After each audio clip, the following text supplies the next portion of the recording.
Bayan shafa wa Talutu man girmamawa a asirce, Annabi Shamwilu alaihi salam ya san cewa lokaci ya yi da za a bayyana wannan zaɓi ga ɗaukacin al'ummar Bani Isra'ila domin kawar da shakku a zukatansu. Don haka sai ya sake kiran babban taro na ƙasa a garin Mispa. A wannan rana, Annabi Shamwilu alaihi salam ya tsaya a gaban jama'a ya sake tunatar da mutane.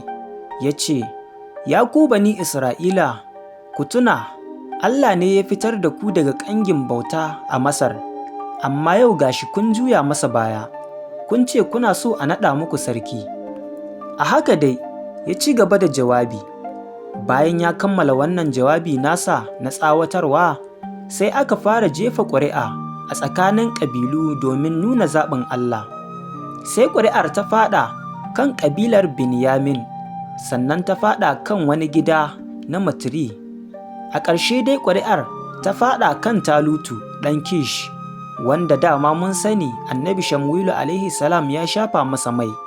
Sai gashi ƙuri'ar ta faɗa kansa. Sai aka bincika ina Talutu yake, amma abin mamaki sai aka nemi Talutu aka rasa. Ashe ya ɓoye ne saboda nauyin da ya ji za a ɗaura masa a kansa. Aka yi ta nemansa, amma baya cikin wannan taron. Sai da Ubangiji ya aiko da wahayi ya sanar da cewa gashi can a bayan wasu kayayyaki a nan gurin taron ya ɓuya. Ai kuwa aka je aka kamo shi, aka zo da shi, aka tsayar da shi a gaban jama'a. Talutu ya fi kowa tsawo, kowa idan ya tsaya a kusa da shi sai dai ya kai masa iyaka faɗa. Sai Annabi Shamwilu alaihi salam ya ce, “Kun ga wanda Allah ya zaɓa muku ko? Ku sani babu kamar sa a duk cikin jama'ar da ke nan gurin.” Ai kuwa nan take mutane suka ɓarke da sowa suna cewa, “Allah ya raye ran sarki! Allah ya raye ran sarki! Allah ya raye ran sarki!”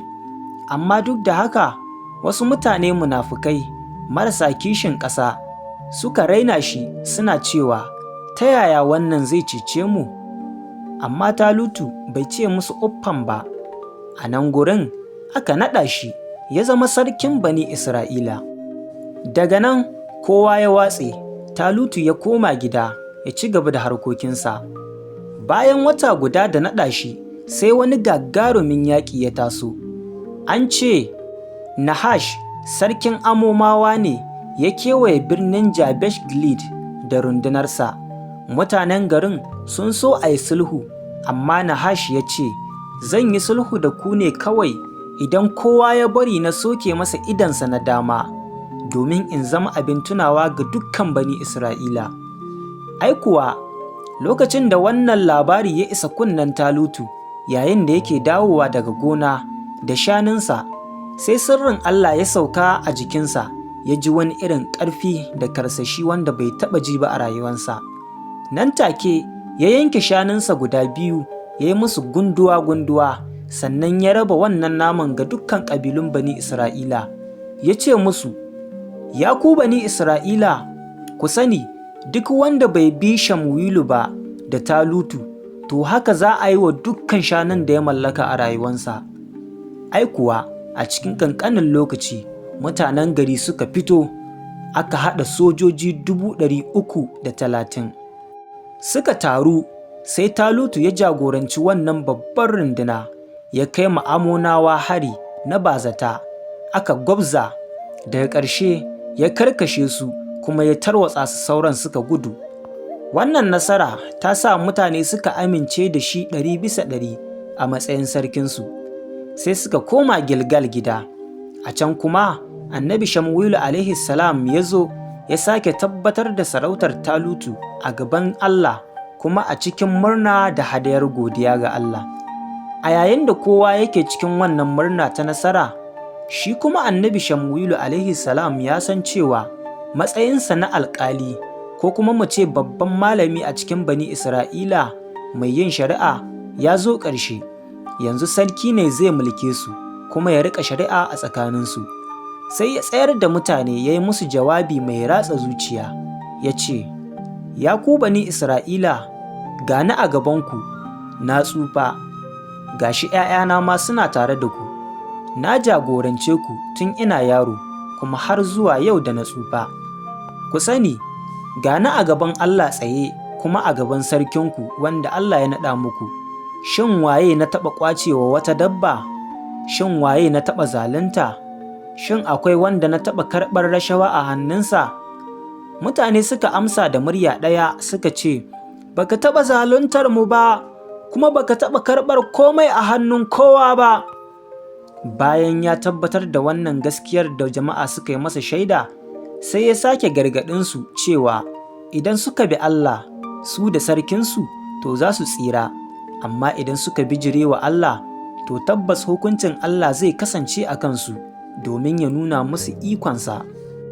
A wannan lokacin rani ne, wato lokacin da ruwan sama ya daina sauka, amma sai annabi Shamwilu alaihi salam ya roƙi Allah domin ya ƙara zaburar da mutane, ya ƙara nuna musu yana nan. Ai kuwa sai aka yi wata uwar tsawa da wani ruwan sama mai ƙarfi ya sauko nan take. Mutane suka firgita, sai suka roƙi annabi Shamwilu alaihi salam gafara suna cewa ya yafe musu, ya roƙi Ubangiji ya tsayar da wannan al'amari. Nan take kuwa sai ya yi addu'a ruwan suka tsaya, sannan ya tabbatar ma mutane da cewa Ubangiji ba zai yasar da mutanensa ba matuƙar sun kasance masu biyayya a gare shi. Daga nan kowa ya watse ya tafi ya ci gaba da rayuwansa cikin salama. Sai dai zaman lafiyar bai daɗe ba, sai Filistinawa suka sake tara runduna mai girma, sojojin ƙasa 30,000 da sojoji 6,000 masu dawakai suka tunkaro. Su kuma Bani Isra'ila da suka ji labari sai suka firgita, wasu suka ɓuya a cikin kogon duwatsu. A wannan lokacin shi kuma sarki Talutu yana garinsa wato Gilgal. Ya shirya runduna zai zo yaƙin, amma dai yana jiran annabi Shamwilu alaihi salam ya je can ya yi hadaya domin neman nasara daga Allah. Sarki Talutu yana so a fita da wuri a tari Filistinawa, amma annabi Shamwilu alaihi salam sai ya ce masa ya jira na tsawon kwanaki 7, sannan shi annabi Shamwilu zai je can sannan a fita yaƙin. Lokacin da kwanaki 7 ɗin suka cika kuma annabi Shamwilu alaihi salam bai zo ba, sai sarki Talutu ya ga mutanensa sun fara watsewa saboda gajiya da tsoro. Cikin gaggawa da son ransa, sai Talutu ya keta dokar addini, ya ɗauki matsayin da ba nasa ba, sai ya gudanar da hadaya da kansa. Kuma wannan wani aiki ne babba wanda sai babban malami ko kuma wani babban annabi kaɗai yake yi a wannan lokacin. Ai kuwa yana gama hadayar kwatsam sai ga annabi Shamwilu alaihi salam ya iso garin. Sai annabi Shamwilu alaihi salam ya tambaye shi ya ce, Talutu, me yasa ka aikata haka? Sai Talutu ya fara ba da hujjoji na tsoron maƙiya da jinkirin da ya yi. Amma sai annabi Shamwilu alaihi salam ya dube shi cikin baƙin ciki ya ce, lallai ka aikata wauta, baka kiyaye umarnin da Ubangiji ya baka ba. Hakika da ka yi biyayya, da Allah ya tabbatar da mulkinka na har abada, amma yanzu mulkinka ba zai ɗaure ba. Yanzu Allah zai nemo wa kansa wani mutum wanda yake da zuciya mai bin doka, kuma shi ne zai naɗa ya zama sarki ba kai ba. Wannan shi ne karon farko da aka samu saɓani tsakanin annabi da sarki. Sai annabi Shamwilu alaihi salam ya bar Talutu ya koma garinsa na Rama, zuciyarsa cike da damuwa akan abin da zai biyo baya. Bayan kuskuren da sarkin Talutu ya yi a Gilgal, sai Allah maɗaukakin sarki ya sake ba shi dama ta ƙarshe domin ya gani idan zai iya zama bawan Allah mai biyayya. Sai annabi Shamwilu alaihi salam ya zo wajen Talutu da wani saƙo mai nauyi daga Ubangiji. Ya ce masa, ya kai Talutu, Allah ne ya umarce ni in shafa maka man sarauta domin ya naɗa ka a matsayin sarkin mutanensa. To yanzu ma ka saurare ni. Allah ya ba da umarni zai hukunta mutanen garin Amalika saboda abin da suka yi wa kakanninmu Bani Isra'ila sa'ad da suke fitowa daga ƙasar Masar. Allah ya ce, ka je ka hallaka su gabaki ɗaya, mazansu da mata, yara da jarirai, shanu da tumaki, raƙuma da jakuna, kai kada ka bar komai a garin, komai a kashe shi. Wannan umarni ne na hukunci gama gari daga Allah akan zaluncin Amalekawa na shekaru aru-aru da suka wuce. Ai kuwa, sai sarki Talutu ya tara runduna ta sojoji 200,000 ya farwa garin Amaleka tun daga ƙauyen Hawila har zuwa ƙauyen Shur, ya kuma yi nasara mai girma ya karkashe kusan dukan mutanen garin. Amma a nan ne Talutu ya sake tafka wani babban kuskure. Maimakon ya cika umarnin Allah baki ɗaya na kashe kowa da komai, sai ya kwashe mafi kyawun tumaki da shanu da mafi kyawun raguna da sauran kayan alfarma ya adana su, wai da sunan zai yi wa Allah hadaya da su. Sannan kuma sai ya ƙyale sarkin Amaleka mai suna Agag da rai bai kashe shi ba, sai ya kamo shi a matsayin fursuna na alfarma. Ai kuwa a daren wannan ranar Allah ya yi wa annabi Shamuwilu alaihi salam wahayin cewa, ya Shamuwilu, da ban naɗa Talutu a matsayin sarki ba, haƙiƙa ya yi mini babban laifi domin ya juya wa umarnina baya kuma bai cika maganata ba. Shi kansa dai annabi Shamuwilu alaihi salam ya ji raɗaɗi a ransa kuma ya kwana yana kuka da roƙon Allah har asuba ta yi. Bayan wayewar gari sai annabi Shamuwilu alaihi salam ya shirya ya tafi wajen Talutu. Lokacin da suka haɗu sai Talutu ya ce masa cikin fara'a, Ubangiji ya ƙara maka albarka, na cika umarnin da aka bani. Amma sai annabi Shamuwilu alaihi salam ya dube shi cikin takaici ya ce, ya kai Talutu, idan ka cika umarni, to wane irin kukan tumaki nake ji a kunnuwana yanzu, kuma wane irin kukan shanu nake ji? Sai Talutu ya fara ba da uzuri yana cewa, mutane na ne sojojina suka kwaso wa'annan dabbobin domin su yi wa Allah hadaya da su.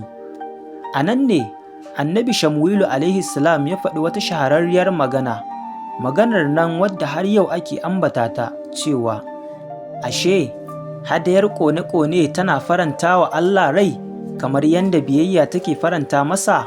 Ka sani, biyayya ta fi hadaya kyau, sannan cika maganar Allah ya fi kitsen rago kyau.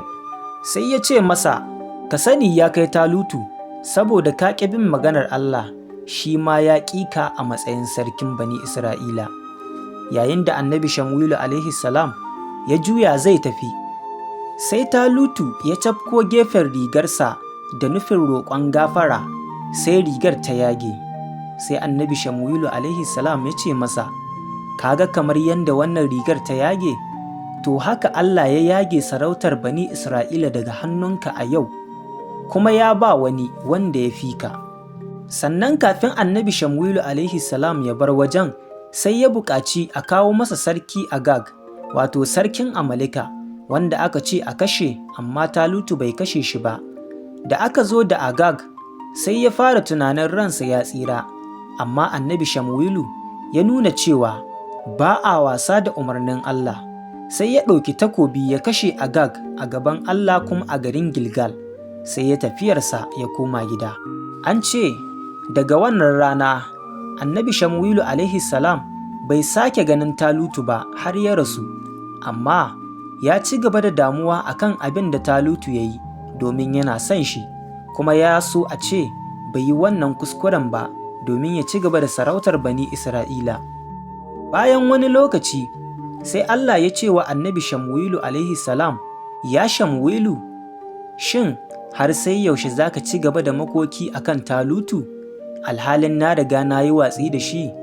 Sai Allah ya ce masa, ya kai Shamuwilu, ka cika kwalbar mai ka tafi garin Bethlehem, domin na zaɓi wani sarki a can, a cikin ‘ya'yan Yassa, shi za ka je ka shafa wa wannan man, domin shi ne zan naɗa a matsayin sarkin Bani Isra'ila na gaba. Annabi Shamuwilu alaihi salam ya ji tsoro, sannan ya yi tunanin idan Talutu ya ji labari zai iya zuwa ya kashe shi, domin ba zai yarda ba a naɗa wani sarki a alhalin shi yana sarauta. Amma sai Allah ya shirya masa wata dubara ta yanda zai tafi garin kamar dai zai yi hadaya ne a can garin, ba wai da nufin zuwa shafa wani man sarauta ba. Ai kuwa sai ya shirya ya tafi garin.